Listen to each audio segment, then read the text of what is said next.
This episode is brought to you by TaxAct. Don't do your taxes alone. Join TaxAct's National Admin Night. Admin nights are social gatherings for getting through your to-do list. So get ready for a night of fun, finding deductions, and filing taxes with TaxAct, where you can file your federal and state return for just $49 through April 8. Let's get together and get them over with. Visit taxact.com/admin-night for details.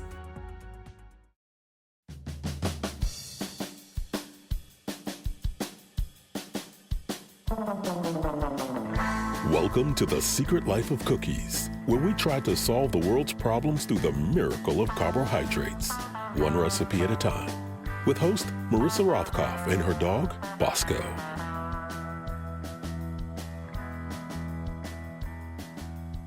Hello, and welcome to the first podcast of the year.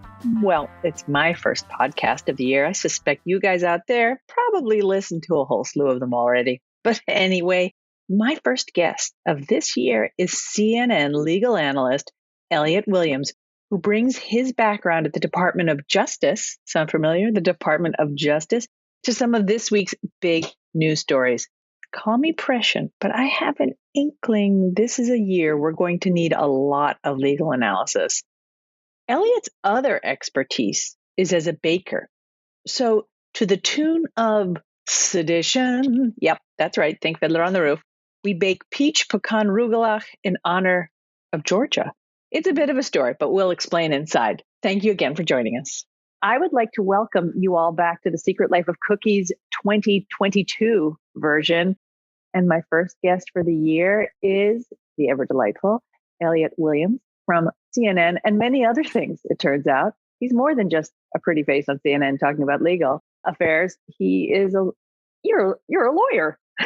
That's what they tell me. Yeah. And not just a fake TV lawyer, actually a lawyer. Actually a lawyer. And you worked in a number of two different jobs, it seems to me, in the Obama administration, the Department of Justice. I've heard about that recently. This little upstart sort of startup within the government doesn't really do all that much, isn't really active these days. Yeah. That thing. We're here to squash that myth because this has been a week, it seems to me, of squashing the myth of the Department of Justice doing nothing. Yes, 100%, 100%. And it's, I think the biggest criticism, and so I think what you're referring to is just yesterday, and this will air in a few days, but we're taping today, we're talking today on Friday, right? Thursday of this week, the 13th, a number of individuals were charged with seditious conspiracy in the context of the January 6th insurrection, which is remarkable because the biggest criticism and complaint being lodged against the Justice Department was they're not going after the big fish. They're not going after the planners. Well, this is people who conspired, even some of whom weren't even in the Capitol on the day, to commit an act of insurrection. So it is big. They are doing stuff. We'll get into that, I think, a little bit deeper. But before we do that, I want to talk about, since this is a podcast and there's not that many visuals associated with it, it's all in our heads, this whole thing. So much of my life is all in my head. Huh. We're going to be baking while we do this because that is how we go about our existence here. And I want to talk to you a little bit about you baking and being opinionated on CNN, which is fascinating what you're doing there. It's very nicely parallel to what we do here on this podcast. But I also want to say that in the early days of this week, we decided we were going to bake something together, and we chose a theme. What was the theme that we have since decided? Yes, was Marissa, so quaint? It was so perfect and spot on. It was peaches for Georgia because, number one, the Georgia Bulldogs won the national championships to start the week. So that's the first thing. Right. Number two, President Biden was in Georgia talking about voting rights and the filibuster and so on. So we figured, let's make peach and pecan, two things that are grown and special in Georgia, and let's put them in rugelach and just make something tied to Georgia. That blew up later in the week because there's so much more than the Georgia Bulldogs this week. Who knew? So much more. And we also have the Fulton County DA, Fannie Willis, talking about maybe bringing some charges against it sometime it's some let's not, we're not my computer for it. None of that. It's gonna, but she made it sound like something may happen as far as you're not supposed to call the attorney general of the state and say, "Hey, can you find me some votes?" I mean, I have little things. One of those little things. Since this is the first podcast of the year, one of the things as we're rolling out our dough, and we have here a very basic cream cheese dough. It has absolutely no sugar in it. All the sugar we apply after the dough. So it's not it's a very old-fashioned traditional rugelach. More modern ones will have sugar in the dough, which tends to make them a little flakier, tends to make them last longer. But I wanted to go a little less sweet at the start of the new year. Is that a bigger symbol for darkness and a lack of sweetness that you're seeing? Or tell us what, in the mind of the real baker here, not the fake TV baker that I am. Tell me what there's something behind that decision. I'd actually like there not to be darkness. I think there should be much sweetness in the world in the coming year, and also in the halls of justice. So as we're rolling this out, and we have a nice little disc. You have a nice little disc. I got a nice little disc right here. Look at that. I mean, you can look at it. Not, listeners can't, but I'm holding up. And everybody, he's holding up a beautiful disc of dough. And this dough itself is so mindlessly simple to make. Am I correct? It is mindlessly simple to make. It's literal. I mean, again, we're talking about bakers. I'm sure there are people who'd be mystified by this, but it's basically flour, butter, cream cheese. You put them in a food processor and you press a button, and the next thing you know, you got this beautiful disc to hold up on your podcast. It's like magic. It's like indictment magic. Is that how we get it done?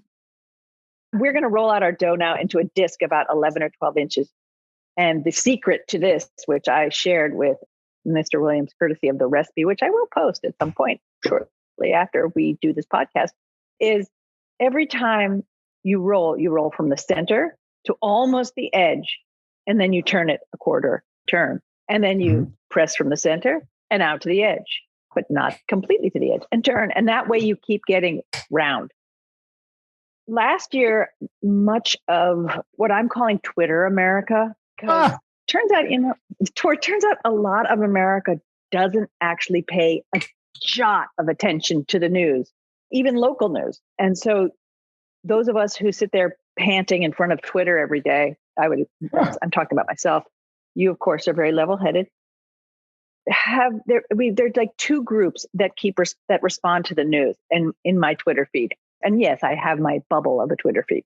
But in my Twitter feed, we have the group of people who respond to Merrick Garland speaking or talks of sedition or the name Trump being mentioned and go, this is it. This is the big one. We're going to see them in orange jumpsuits, and they're going to be led straight out of wherever they are, and they're going to be put into the slammer. And they get so happy, and they're the optimists.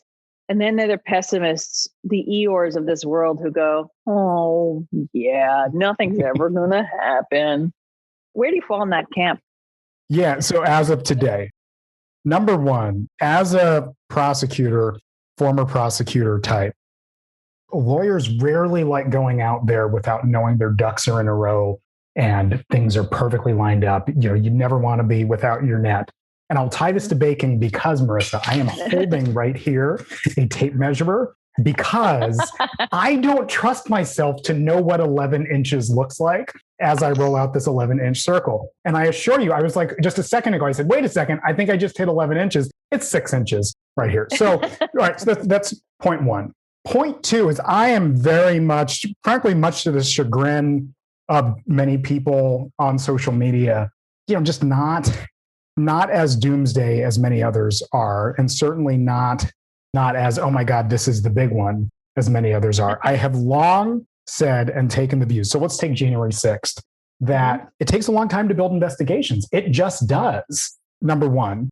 Number two, even things that may seem perfectly obvious to the casual viewer may not actually be sustainable as a matter of law. And so let's talk about this January 6th sedition indictment just yesterday. Yes, we saw it and watched it all play out in plain view in television cameras. There was violence. You know there was a speech by the president, Rudy Giuliani, and so on. So, okay, so what's so hard? How do you prove seditious?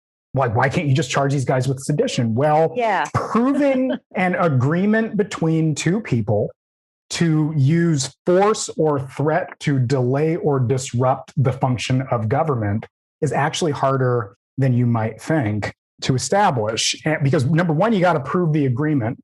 And merely the fact that two guys were at the Capitol building at the same time breaking the windows down doesn't mean that there are text messages between them saying, hey, buddy, take this battering ram, take this bear spray, and let's go in together. That's point one.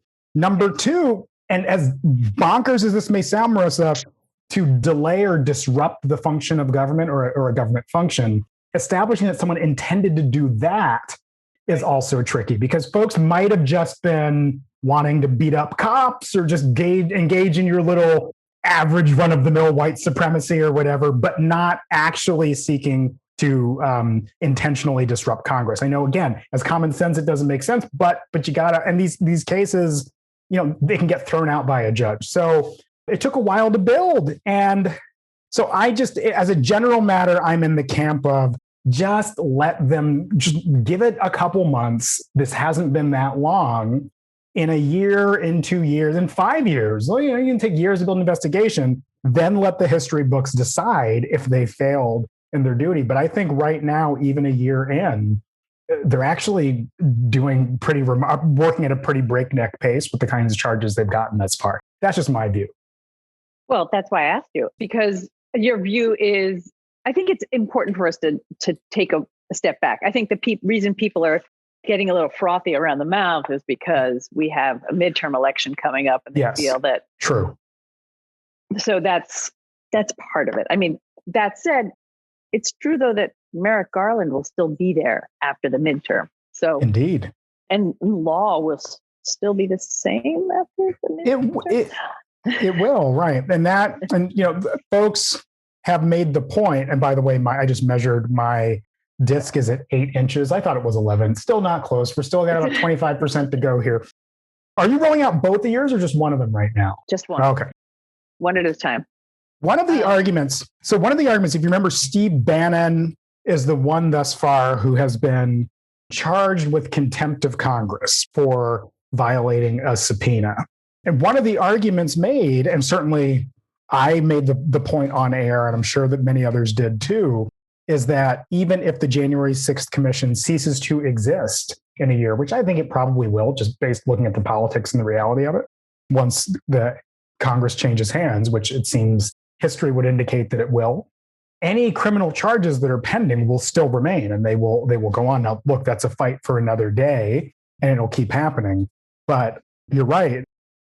The Justice Department, it operates independently of the political cycle and will still be there. I mean, that's something we have to take as hopeful, because we need to start out with our resolutions for the year, and I'd like to make hopeful one of them.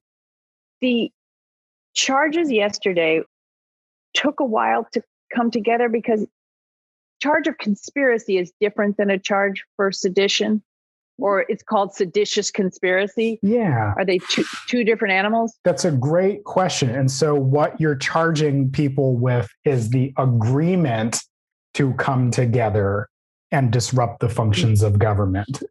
The interesting thing about conspiracies in general, you can have this in narcotics or terrorism or anything.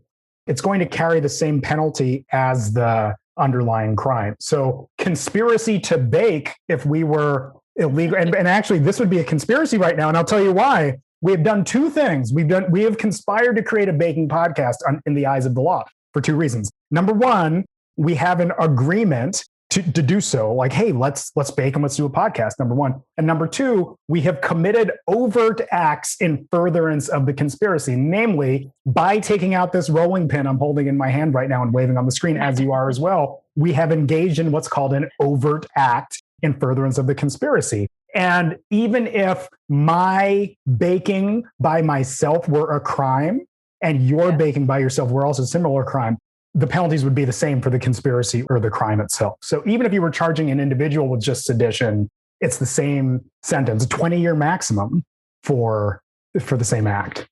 So you and I are up for the crime of seditious baking. Seditious baking. And the reason it's a problem And the reason it will take a while to prosecute us is, one, they have to get my Twitter records that say, hey, Elliott, what should we cook? And two, they'll have to like get my Visa card to find out that I went to the ShopRite this morning and bought cream cheese. All the above. Right? That's exactly it. That's exactly it. Number one, it's the agreement to do this together, as opposed to, oh, we were just on a Zoom call and I happened to have discs of easy dough on the counter in front of me. And the steps you took, like using your credit card to buy these, that actually sums up how conspiracy works quite well. It's the wink and the nod. The wink, do you want to do it? The nod, yeah, let's go. Okay. And when do we get to sing Sedition? As in like Sedition, like it was Fiddler on the Roof. I really feel that maybe that's, rugelach, sedition, tradition. I think, we came up with our own theme. Just who is the man who was using Signal to conspire? Spraying out the bear spray. There he goes. Oh, this is good. Okay, folks, I sang Memory with Jen Taub, but I think this may, we're making up our own lyrics here. So the Proud Boys, the Proud Boys, the Proud Boys. Yeah. Who needs the czar? I have now a beautiful disc of dough, just like they were making back in Anatevka in the olden days. Oh, look at you. It all comes full circle. My disc sucks, but my New Year's resolution is to be kinder to myself. It's less of a disc and more like the shape of Great Britain in dough form on my counter. So we'll call it a disc. It's a disc that's still finding itself. It's and it's only January. And why should the disc be any farther along in its quest for itself? We have to be kinder to each other. For full dischood, yes. Now, mine's beautiful, Elliott. I've really done a good job. But I will say, so I'm trying to be more positive. Many women have like self-denigration, self-deprecation is a big deal. This year, I'm trying really hard not to. Do you think I'll be okay at that? That was me looking for approval. Sorry. I'm so sorry. Did you not understand that? Let me explain it. It's my fault. I often roll out my dough and it ends up not being a circle, but looks a lot like the country of France. And I always take that as a good sign because the French are really good. French, hello. Exactly. We have here, because it's for Georgia, go Georgia, Bulldogs. I have some delicious peach jam that I'm going to smear all over this 12-inch beautiful circle of dough. And I'm not going to go all the way to the edges, but I'm going to do a pretty good job of it. I've heated this up. Now it's no longer what we would call hot, especially since my kitchen is freezing cold. You're going to hear me warming mine up right now, in fact, in the background. Oh, look at that. Look at that. That'll be for 30 seconds. That's 30 seconds. He's going to have delightfully warm, spreadable peach jam. I've kept the little bits of peach that actually prove that this is peach jam in my jam. But if I were like, say, cooking for the queen or something who I know doesn't like things in her food, I would strain it to be very particular. Is she the only existing member of the royal family now, or? That's really funny. And is that true, or is that fake news? Like, does the queen actually not like stuff in her food? She has a really, really dull tastes and and only eats a number of foods. That's my understanding. Here's a good one for you. No, here's one for you along those lines. George W. Bush. So stop right there. George W. Bush in the White House, it was no wet fish. He wouldn't eat wet fish. It was literally, he would eat like you could breaded and fried, like flounder or whatever. Wouldn't eat like nuts. On his rider for presidency. There's a codicil to the. Anyway, sorry to cut you off. No, you didn't. No wet fish. It's just such a disgusting way to describe it. I wouldn't want to eat anything that's like wet fish. Yes. Damp squid, Yeah, damp squid. Yeah, damp squid. Which is a great, I think, British expression. Is it really? Huh. Okay, so I'm spreading out my jam too. I'm spreading out my jam here. This is, the fun thing about rugelach is they're fun to play with. It's kind of like sweet pizza. You're making a little pizza dough here. You have started in December something that I like to feel was inspired by me, which is you were doing CNN opinion and you were doing these wonderful sort of teaching moments while baking. So it was double teaching moments. Tell me a little bit about what you were doing, because I want people to go and watch them. And the one I want them to especially watch is the Christmas one, because it is so brilliantly snarky that it pleases me. Yes. So about the war on Christmas. The war on Christmas. So, right. So the series was called, wait for it, drum roll, Elliott Williams needs, with a K, to know. Right? Get it? Because need, you need dough, and one could have a want to acquire more information in the form of needing. It all makes sense. And I get it. Right? I know. I'd ask CNN, can we do just get baked with Elliott Williams? They didn't. No. Maybe next year when everything's a little better in that situation. So I haven't seen online that people say people who smoke marijuana, they don't get COVID. And I just think there are a whole bunch of people out there going, well, it couldn't hurt. I mean, at this point, whatever. I do not condone any of these things. This is not a real scientific fact, people. It's just something I heard on the interwebs. I'm going to pause from kneading to kno, because I really want to pronounce it that way, because although there's KNs in there, it's perfect, right? Yeah. You put jam down. On top of the jam, we're adding a little sugar and spice, literally. I beefed up the level of, you sprinkle sugar, and I originally decided to do ginger because ginger, peach, delicious. I realized with my first batch that there was not enough ginger to please me in it. So I pumped it up. And I also added, because I can't get over Christmas taste, some pumpkin pie spice to it to really add a little more sforza to it, a little more strength. So you do what you want. I'm sprinkling some sugar and spice over the top of the jam. So yes, it's extra sugar, but there's no sugar in the dough. You know what? And you are, Marissa, it is 2022. You are living your best life. And damn it, if you want to put more sugar in your rugelach, it is your God. Freedom, patriot. That's what they would be saying. Exactly. I'm a sugar oath keeper. What do you have any predictions about how this is all going to impact people like the oath keepers? Are they going to disappear tomorrow? Because, I know it's not going to happen, but how does this impact? Do you foresee some sort of war between the peoples? Some people get a little to panic about things like civil war. I'm not there yet, but. Oh, really? Yeah. Number one, the individual who was Stuart Rhodes, who was just charged yesterday, one of his texts from November 5th, 2020 was, there's no way to do this without civil war. There is no legal way to do this. And I actually think January 6th it breaks my heart to say it. And we're going to be uplifting today because we're making peaches and ginger and spice all that. No, it's balanced. We have cookies, so we can talk about whatever horrible thing is coming at us. I'm not convinced that January 6th was an isolated incident that was the end. I'm not saying it's the beginning of the end of the American Republic or whatever, or the American Empire, if you want to call it that. But I don't know. I'm not convinced you don't see more of this. I would actually say we'll definitely see more of this. And I would think that this event yesterday with saying that he was a seditionist and he and his friends were seditionists will only make it worse in that way that it can inflame things. But maybe I'm a little off base here, but that's what I think. Because they're going to see that the government has is against them. And they're going to say, you know what? We don't need that. We are our own government. This whole podcast started so that you don't feel the need to be positive.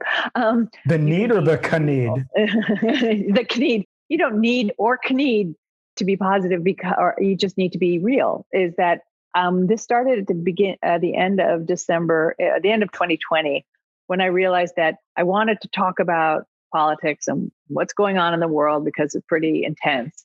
But I also thought we needed some form of soothing recreation. And while doing it, because and the best conversations to me happen in the kitchen, people at their most relaxed usually. And that's why this podcast came into being, so that we could talk about things that are very important to us, but also while sort of self-soothing with baked goods. I find it much easier to talk about horrible things that are going on that way. And look, that was part of the initial push impulse behind Elliott Williams' Needs to Know, combining important. So the four episodes we did were: one, it was critical race theory while baking a rainbow themed cake for my daughter. One. Two was drug reform while baking brownies. Three, you got your baked in there. Yeah. Got my baked. Well, there were a couple references to getting baked in that episode. 3, DC statehood while making a chocolate city chocolate cake. And number 4 was is there a war on Christmas while baking Christmas cookies with my kids? And some of it was a way of getting different audiences to just tune in, right? There are people who might listen to The Secret Life of Cookies, but may not read the New York Times. I doubt that, but you get my point. There are people who watch CNN who may not read Time Magazine or may not look at TikTok, and there is a class of viewer, mostly younger, that consumes their information online in the form of cute, even snappy videos or Snapchat or so on. And we thought, why don't we try to tap into that a little bit with some op-eds while doing something unrelated and soothing and even mesmerizing to watch, like chopping and grinding and mixing and baking and so on. And icing. Icing is very soothing. Your Christmas one was a piece of brilliance, because you spent the whole time offering statistics to the viewer, like, oh my God, only X $100,000 million were spent on Christmas gifts last year. Must be a war on Christmas. It was very good. And you made some really interesting cookies. It's like an almond wreath cookies. Is it like family recipe or just? Not at all. I'm sorry. I shouldn't even admit this. I brainstormed. Please admit it. I know. This is the confession. Breaking news. Okay, CNN, focus of CNN video was completely insincere. And no, it was, for that one, I picked I was going to do Christmas cookies, whatever. It would have been a chocolate or a ginger, whatever, some Christmas themed thing. This is a safe zone, Elliott. As you speak into a microphone, Elliott, it is perfectly off the record. No, I'm teasing, but no, I picked those based on the visual, because they were just so fun to watch. Like, even I had fun shooting it and just setting up the tripod with the red and green maraschino cherries and the confectioner's sugar that comes down like snow and so on, right? It was just a fun visual. Yeah, absolutely. Yeah. But the other confession, Marissa, was that, in fact, I hate almond flavor. And they were, I know. So do I. I hate it really? Too. I know, but did you make a whole video about almond? I use almond flavoring. Almond flavoring has its place. Like, if the next time you make vanilla frosting, put a dripple, like we would say in the old country, a dripple dropple. I just made it up. A little, like a drop or two of almond extract in it, along with the vanilla, and it really beefs the flavor. Beef, that's the wrong expression, but it really boosts the flavor. Can I tell you a fun fact? And you don't get that sicky almond flavor. Mm. It's funny.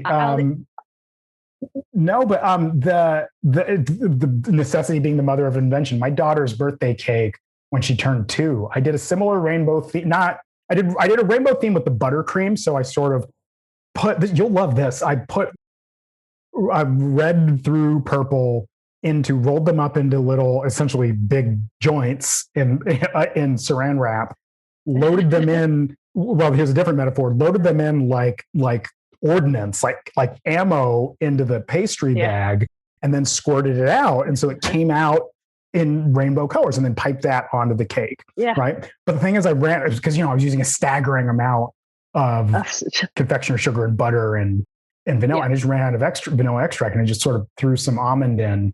And somebody said, "Wow, is this like marzipan themed birthday cake? This is really good." And yeah, you're right. Nice little kick. Yeah. The other thing I do, though, is I put some masking tape around my bottle of almond extract so I don't confuse it with the vanilla, which has happened. Oh, my Lord. Life. I'm just saying, it was a bad day. Let's talk briefly about something else that what came to light because I was watching or was looking at sort of in passing the Rachel Maddow show yesterday. And there were some things that came to light about electors in some of the battleground states sending the notes, the certificates of votes from the electors, suggesting that Trump won. And it makes me shake my head. And we could talk about the gall and the amazing sort of personality types that would allow this sort of thing to happen. Like they would think that it was okay to do that. But it's not okay to do that. And it's, as I would say in my non-legal terms, it's really, really against the law, isn't it? Like really, really? Should these people go to jail? Is something going to happen? Do you have any sense of this? So I'm not sure of the particulars of this one as to like whether you hit the bar for criminality. Have you had Joyce Vance on yet? I think you have, right?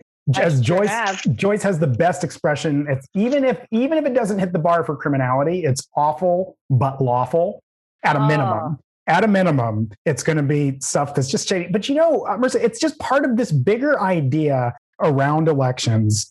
And I'm going to say his name, Mr. Trump has taken to another level this idea that when you don't like the outcome of elections, they are inherently fraudulent. And it's now become the divide in the country. There's many divides. It's not just right, left anymore. It's, do you believe in the integrity of systems versus do you want the ultimate disruption of systems and believe that they're all flawed and all broken when your team loses? And you've probably seen a wave of articles that are being written now about supporters of these election lies being put in as secretaries of state around the country, that they're being installed. Yeah. Madness, just madness. And how do we let that happen? I mean, I don't know. I find it very, very disconcerting. Overall, you're in the middle of it. You're in the fray as a legal analyst for CNN. But I feel that there's been much more attention paid to trials that have been ongoing, legal issues that are ongoing. Do you think that's a sea change in the fact there are just that many more trials and things going on out there? Or do you think it's just a human interest? People want to know what's going on. They have a greater interest in knowing what's going on legally, or there's just more bad stuff going on out there? I think a little of column A and a little of column V. I think these questions about the integrity of elections and can we trust our systems are actually tearing at the fiber of the country far more than debates about any of these issues that people have bickered about for generations, be it guns or abortion or God in schools or critical race theory or anything. This whole idea that we cannot trust even that elections are real or that government is being honest with you. That's one of the great tragedies of the moment we're in right now. And in fact, taking it even a step further, around January 6th, the anniversary, which we just hit a week or two ago from the day we're recording here, on January 6th, I was struck by how many people said that that's just not who we are. None of this is who we are as a moment. And it actually is. We are at a moment in our history in which faith in systems is really being tested and really being pushed by, it's mostly coming from Republicans, but it's bad. And this actually is increasingly who we are. And that's, to me, the greatest threat that we face. It's the lack of faith in democracy coming from an entire half of the country or third of the country, whatever it might be. Right. They're not necessarily people who sit there listening to Fox News all the time. This is a lot that's happening, I think, on the ground or on the internet. But a lot of people talk about, yeah, sure, people are being provoked by networks that, say things that they do about vaccines, not necessarily being, the right thing to do. And I've, seen a lot of terrible backlash from that. I don't know, people have died because of it. But I also believe that a lot of this is happening on the ground in places like in ways that we can have very little impact over, right? Oath keepers are doing their thing on the internet, and it's very hard to get to affect it unless it's legally. No, I was going to say, and I focus so much per custom on some of the legal questions and the election integrity and so on. We haven't even said the word vaccine yet. And number one, the fact that the vaccine mandate just struck down this week, another legal story that blew up our Georgia Bulldogs themed Absolutely. rugelach. But more to the point, the idea that somehow public health has gotten politicized. I say somehow as if I don't know how, but you get my point.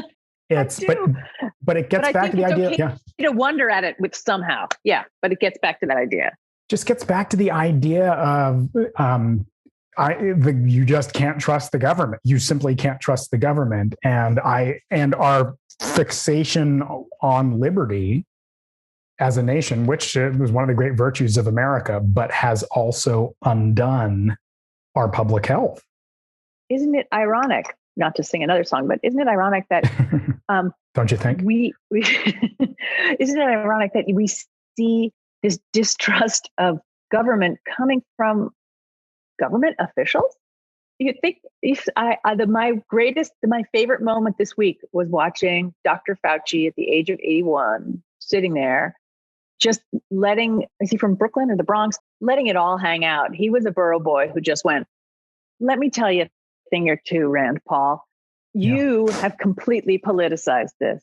So we're supposed to not have a faith in our government institutions, but the people who are, in a sense, running our government are the people telling us not to have faith, which is a quiet irony that bothers me every day. Look, I think one of the great victories, conservative victories of the last, let's say 2 years, 3 years now, whatever year it is, I don't know, is the painting of Anthony Fauci as a partisan warlord. They took this sinecure doctor, this pointy-headed guy who is I believe a career government official. He's been at NIAID for a long time, even if maybe you get my point. A long time in government, and made him the partisan face of the opposition. And when I see, and I think you hear me, and you were nodding, and the listeners can't see that. I'm not saying it was a victory and that it was good for humanity, but it was a political and communications victory, because somehow the fact that we're having this debate over, and look, and another fact about me that affects my thinking on all this. I have the great fortune of being married to a public health official, right, with a PhD in public health, and so we have these conversations, and I hear sort of a more learned approach to many of these issues. And something that she got me on very early on in this is that science evolves. So, case in point. HIV was first discovered, 79, 81, a while ago. But even today, scientists are discovering things by the day about how HIV mutates, can be blocked, can be passed, can be spread, and so on. And now you're talking 4 decades later. COVID-19, simply based on the fact that it's named COVID-19, is only 2+ years old. And the fact that there are vaccines already and treatment, and it's remarkable. But somehow people didn't get into their heads early on that science can evolve. And it became, Anthony Fauci's lying because he said one thing one day and he said a different thing another day. It is mind-boggling that we are here. It is mind-boggling. And I wish there was I could hand people listening some sort of answer to this. Like, don't worry, it's going to be fine. But I think this is another thing that we have to approach in the coming year, which is people's interest in science or respect for science has been going downhill for a while, right? I think we sort of peaked at one point in like the 70s, and from then it's been trickling down. But I'm not a PhD in that, so I'm not going to say anything.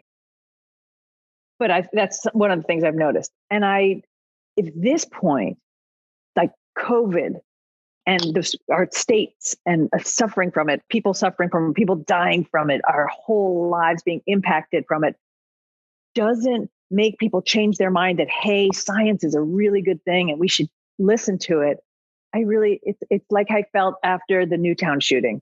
Watching what happened in Newtown, Connecticut doesn't impact our gun laws, then what is? Nothing will. Nothing will. Nothing will.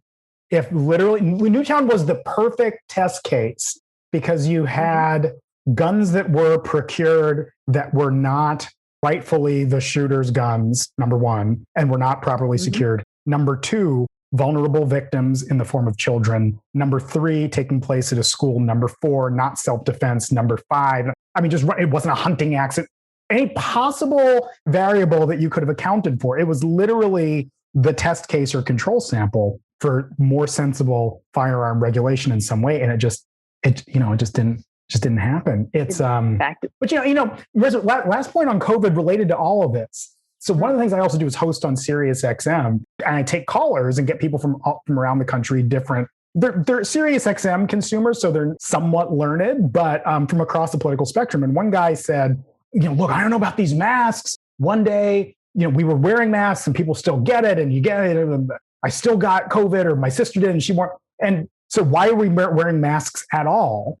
And I said, okay, I get your concern, but there's a wealth of data making clear that without masks, if two people are wearing, without masks, what the spread would have been. So the question ought not to be, why are we wearing masks and they don't work? The question ought to be, how much worse would it have been were at least some of us not masked? And the fact that he and others just go straight there, it's just, ay.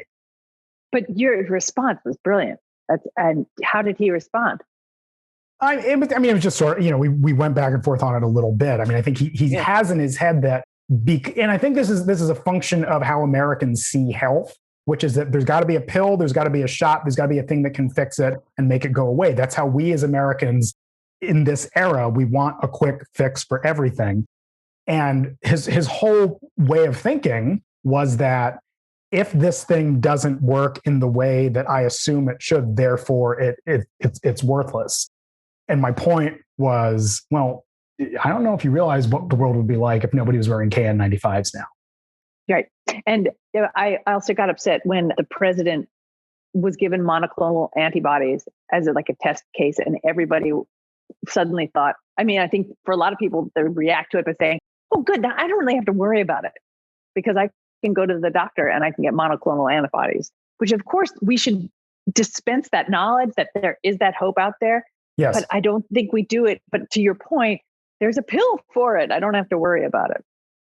The trick with cutting up things in pie shapes is to cut it into quarters first and then cut each quarter down into its own little pie shapes. And we're going to do that. I'm sorry, you were about to say something deep and profound. Well, it's so funny. Like, you have me on as legal analyst and, government consultant or whatever, but all I'm talking about are my wife and college roommate who's a family physician. But his point was, this comes up in the context of orthopedics as well, which is that Americans, half of Americans have lower back trouble, something like that, like a staggering number. And most of them could fix it by simply just going to physical therapy and doing 15 minutes of exercises every morning. But the rate at which Americans get lower back surgery, spinal fusion and cortisone shots and so on is through the roof. But it just gets back to this whole idea of we want the quick fix. Maybe it ties into information and social media and so on. We want everything now. And maybe this is the beauty of as I'm baking with you, there's just something so soothing about running this knife through this dough. It's just, right? It's in a world where we're always plugged in and moving so fast, just cutting up dough. This is, wow. It's right. It's soothing, right? And it's so tidy, and there's a beginning and an end, which is why I like baking. There are rules, you have to follow them. And I find it obviously very soothing, and especially in the times that we're in. Not to mention, when you have baked goods, you then get to give them to people and you get to make people smile. So while I'm not a public health official, although I do offer masks to anybody who gets near me who's not wearing one, and we'll probably get into a fist fight when I head down to the southern part of this country tomorrow, with people not wearing them. I like to think that I do some my small bit of good by just, making sure people have some cookies to eat and some sense about the news. Yeah. Really. So my in the critical race theory or the rainbow cake video, when you look at it on YouTube, all the comments are "Let's go, Brandon," which is a sign that I touched something. No, I said the word race and people immediately went to "Let's go, Brandon." But all the positive ones are, "Oh my goodness, look at your daughter's face when you reveal the cake." And it literally is, and I think that's why we do this, right? People, you put this baked good in front of them and it's just that moment. Exactly. Yeah. And lately we've needed more than that than usual. To me, I had that moment when they had this sedition charge yesterday. I had a bit of a nodding of my stomach. I was like, good, this is, I want to talk about that a little bit before we have to leave. Mm-hmm. And just to sort of wrap up this idea, which is, in case we didn't make it clear, this charge yesterday is a bigger deal than other charges that have been brought. I say that with a rising inflection. Yes. If you were a lawyer, that is called a leading question. It's, you weren't, Ms. Rothkopf, you were not baking on Friday the 14th, were you? You weren't doing that. Right. Define baking. It depends on what the definition of bake is, right? Oh, it's much bigger. It's much bigger. The nature of the offense. Number one, it carries a 20-year maximum. Now, look, no one's getting 20 years. That's the way people are sentenced when they're convicted of crimes in the United States is there's a formula under the sentencing guidelines based on their criminal history and the victims and all that, how much money was lost and so on. No one ever gets the maximum. So it'll be probably a measure of many, many, many months, if not many, many years, but not 20 years. But by far, a lot of the charges that have come thus far have been conspiracy to obstruct Congress, trespassing on federal property, and so on, even at the misdemeanor level, but not rising to the level of a 20-year offense. So, oh no, this is a big, big, big deal. And might draw in a few others at the same time? I think so, yeah. Now, look, if I heard your leading question, and I know what many of your listeners may want to hear, well, what about Donald Trump? I didn't bring that up. How about Roger Stone? What about Roger Stone? No, because Roger Stone's named in the indictment. One of the guys was security force of Roger Stone. Look, one thing I will be blunt about is that based on the information that is in the public record right now, there is not enough to sustain a criminal seditious conspiracy charge against Donald Trump. There just isn't, right? You don't have the kind of agreement that would be necessary to do it. Now, maybe there are criminal charges, obstruction of Congress or so on, maybe, but you just don't have it right now for the president. But no, others definitely. And I think one thing to keep in mind is that right now, all you have are people who were there on January 6th. So Oath Keepers guy Rhodes was physically on the grounds of the Capitol building, but never entered the Capitol. What about the folks back home? And there are people all around the country who may have been texting and guiding and directing who could also be pulled into the conspiracy. So there's still, even if you don't go way up to the president of the United States, there's still many, many more criminal charges coming, I think. Okay, I'm good with that. While you've been talking, I've been glazing the rugelach so that we can add more sugar to the exterior of it. And I'm using Demerara sugar I glazed it with an egg beaten with some water just to thin it out so it's not all gloopy. In case anybody ever wonders, why do you add water to an egg glaze? That's why. Sometimes I even add a little salt to it to help break it down even further. But we'll see. I'm just saying, it's a little crazy. In case anybody wants to know the extras. Soon we'll have to go, but I want to ask you, are you going to be doing any more of these need to knows in the coming year, in which there's a lot for us to know? I don't know yet. I'm talking to the folks at CNN about whether it makes sense to do more of them. But, to me, part of the fun, I think the best episodes were the ones where there was a specific tie-in to the thing we were baking, right? And that's sort of what inspired Peaches in Georgia today, which is, it's let's have a pun or something cute and funny. And so maybe we can come up with more clever ideas. There's always more cleverness to be had in the world. So yeah, who knows? That's how I roll every week. Totally Love it. True. Can I see one of your rugelach? Any of them? Well, so here's can I make a confession? Here's the confession. You were talking and not doing it? I do it. No. I don't quite understand the rolling. Okay. And wanted to make sure, and I was almost going to ask you about it. I know we're running up on time, but sort of, there's the point, the small point of the triangle, which you start with, but no. Okay. Tell me. People didn't see at home. I was waving my hands frantically, like, no, stop. No. Stop the plane.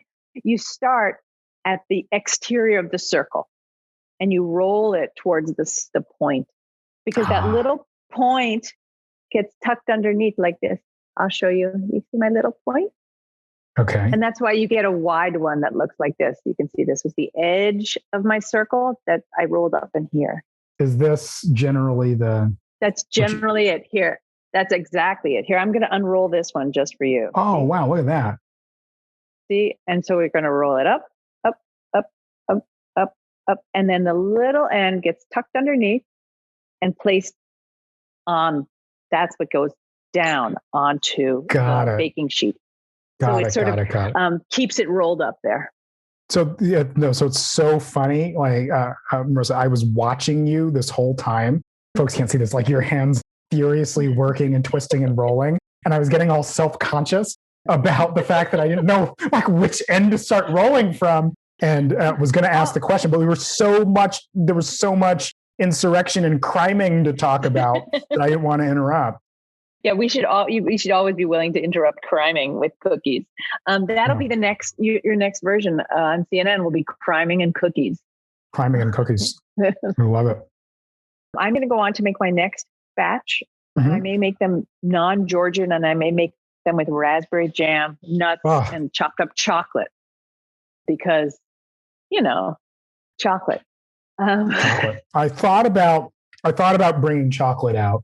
I thought about it, but we're starting slow here. I've never made these before, and I also didn't want to. I'm basically baking with the master here, and wanted to just go entry level, not AP Bio, not BC Calculus, none of that. No. This is remedial.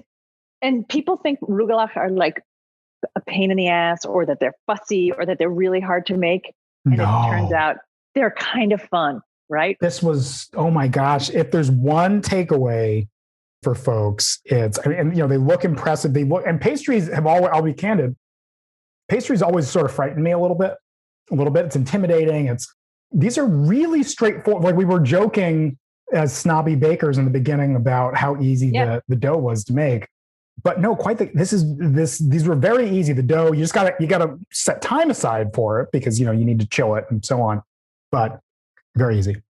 But the dough itself also, like, if you didn't want to do this, you could roll it out, put it in a pie pan, dock it with a fork, and make a beautiful tart out of it.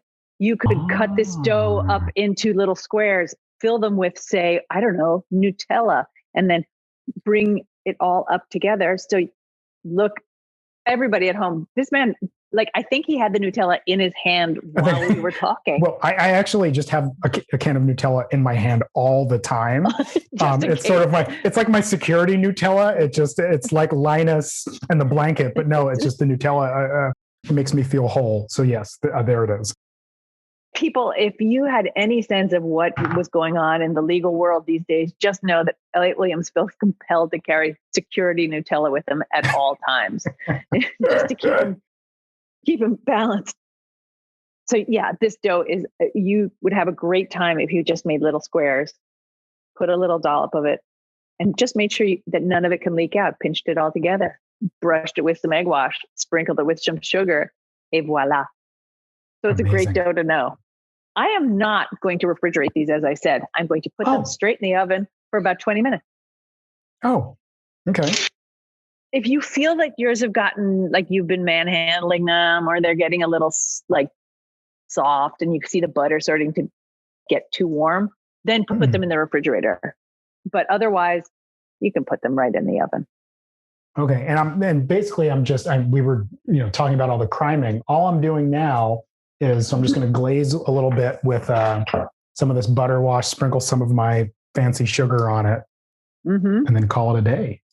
And call it a day. And speaking of calling it a day, I could talk to you for hours and hours and hours because there's a lot to talk about. But I think we have to call it a day.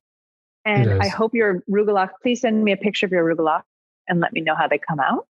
And I thank you so much for coming on as my first guest for 2022 with some really monumentous news to talk about. So thank you. And thank you so much for having me. And more importantly, for just the underlying point of this very podcast, Marissa. And like you said, there's just something to be said for having an escape, whether it's fitness or meditation or yoga or frankly smoking, whatever, I don't know, whatever it is whatever it is, something to take your mind off. And even if we don't want to talk about doomsday of politics and all that, maybe you're an optimist about how things, whatever, but just something that makes you and or others feel good, particularly in the middle of a global pandemic.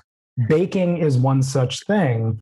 And I can't say it enough how soothing, again, this act here of just brushing butter on is. I've become that guy. You've been that woman for a long time. I've become that guy. It's just. I'm glad you have. Thank you to Elliott for joining me. You can find the recipe for rugelach at marissarotkopf.com, but you can have it delivered to your mailbox. And by it, I mean the recipe. I'm afraid I can't deliver the cookies to you. You can have it delivered, the recipe, to your mailbox if you sign up for my Substack at marissarotkopf.substack.com. Please share, retweet, tell a friend, tell 20 friends. And I mean it when I ask for reviews on Apple. Thank you so much. It's nice to be back with you again. 2022, welcome. A healthy and happy one to you.